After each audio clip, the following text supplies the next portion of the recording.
ॐ ऐं आत्मतत्त्वं शोधयामि नमः स्वाहा। ॐ ह्रीं विद्यातत्त्वं शोधयामि नमः स्वाहा। ॐ क्लीं शिवतत्त्वं शोधयामि नमः स्वाहा। ॐ ऐं ह्रीं क्लीं सर्वतत्त्वं शोधयामि नमः स्वाहा। ॐ ध्यानमूलं गुरुर्मूर्तिं पूजामूलं गुरुपादुकाम् मन्त्रमूलं गुरुर्वाक्यं मोक्षमूलं गुरुकृपाम्। गुरुर्ब्रह्मा गुरुर्विष्णु गुरुर्देवो महेश्वर गुरुः साक्षात् परं ब्रह्म तस्मै श्री गुरुवे नमः। ओम श्री सद्गुरुदेवेभ्यो नमः।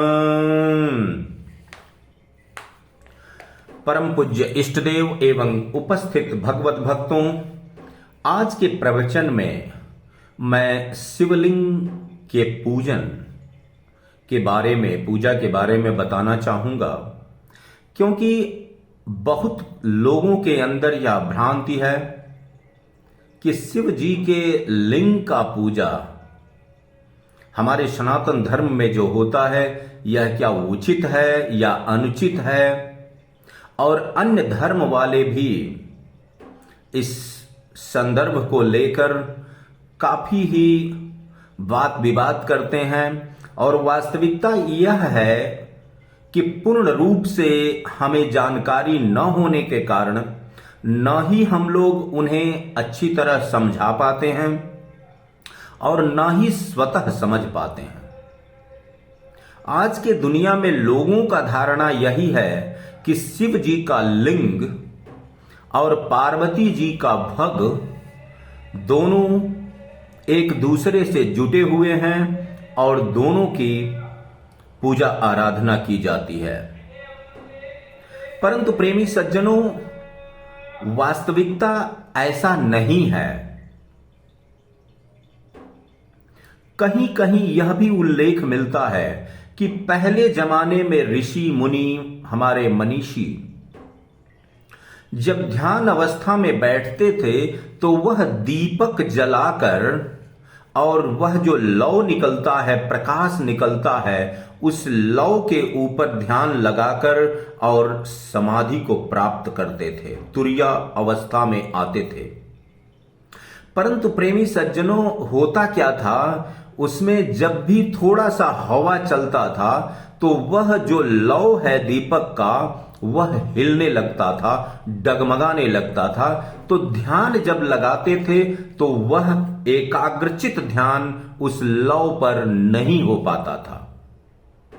तो उसका निदान हमारे मनीषियों ने, हमारे ऋषियों ने यह निकाला कि हम दिए के आकार का ही लौ के रूप में लिंग को निकाल करके और दिए के आकार को, जिसे हम भग समझ रहे हैं, उसे आज के दुनिया में भग समझते हैं, लेकिन वह बनाया गया जिससे कि वह न तो हवा से शिवलिंग हिलेगा न डुलेगा, क्योंकि वह स्थापित किया हुआ है, उसमें प्राण प्रतिष्ठा किया हुआ है।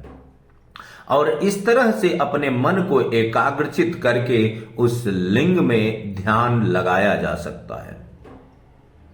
प्रेमी सज्जनों, यही नहीं, शिवलिंग का अगर शाब्दिक अर्थ समझने का मतलब समझें तो शिव धन लिंग, शिव का मतलब होता है शून्य और लिंग का मतलब होता है आकार, अर्थात जिसका कोई आकार न हो, निराकार।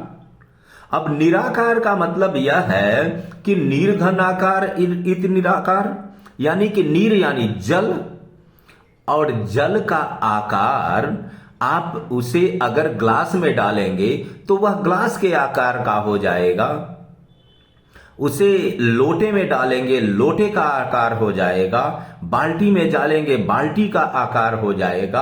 अर्थात जिस किसी भी रूप को मानते हुए उस परम पिता परमेश्वर का चिंतन किया जाए, वह किसी भी रूप में हो, उसे जो है मूलभूत से आराधना करते हैं। परंतु प्रेमी सज्जनों, इसके अतिरिक्त जो मैं समझता हूं अंततः कि शिव लिंग जो है, लिंग जो आकार निकला हुआ है वह एक स्तंभ है, और जो भग दर्शाया गया है पार्वती जी का भग, वह प्रकृति है, अर्थात पूरी दुनिया विस्तार स्वरूप। और यह पूरी दुनिया उस स्तंभ पर टिकी हुई है। किस तरह से? जैसे हम कोई भी मकान बनाते हैं, कोई भी घर बनाते हैं, तो उस घर को टिकने के लिए स्तंभ बनाते हैं, खंभा बनाते हैं।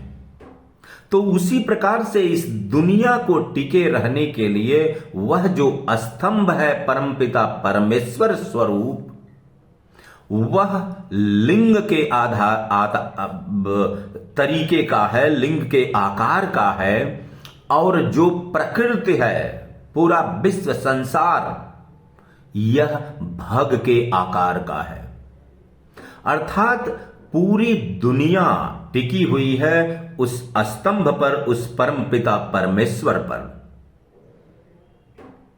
और आप जानते हैं कि मैं पिछले प्रवचन में यह बताया था कि पूरी स्तंभ पूरे विश्व को जो धारण कर रखी है, यह तीनों ब्रह्मा विष्णु महेश, अर्थात ब्रह्मा सृष्टि के कर्ता, विष्णु जी पालनहार और शिव जी संहारक, तीनों लोगों को शिव जी के आरती में स्पष्ट रूप से कहा गया है कि ब्रह्मा विष्णु सदाशिव ध्यावत अविवेका प्रणवाक्षर के मध्य ये तीनों एका।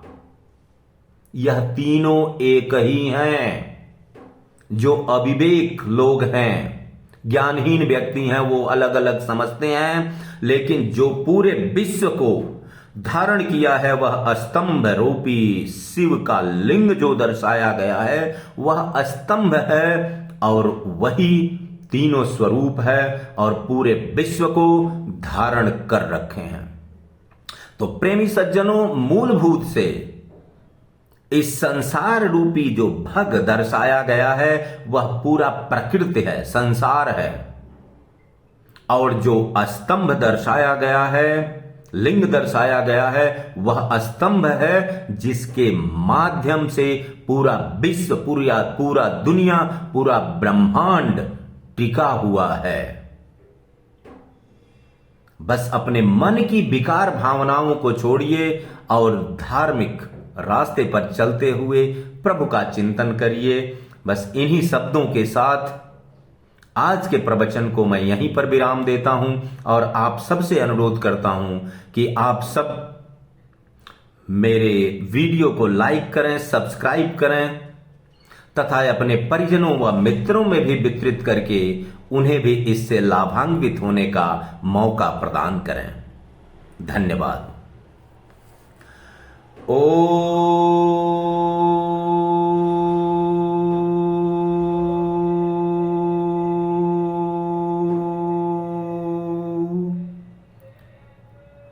शांति शांति शांति। सर्वे भवन्तु सुखिनः, सर्वे सन्तु निरामया, सर्वे भद्राणि पश्यन्तु, मा कश्चित् दुःखभाग् भवेत्। ॐ शान्तिः शान्तिः शान्तिः।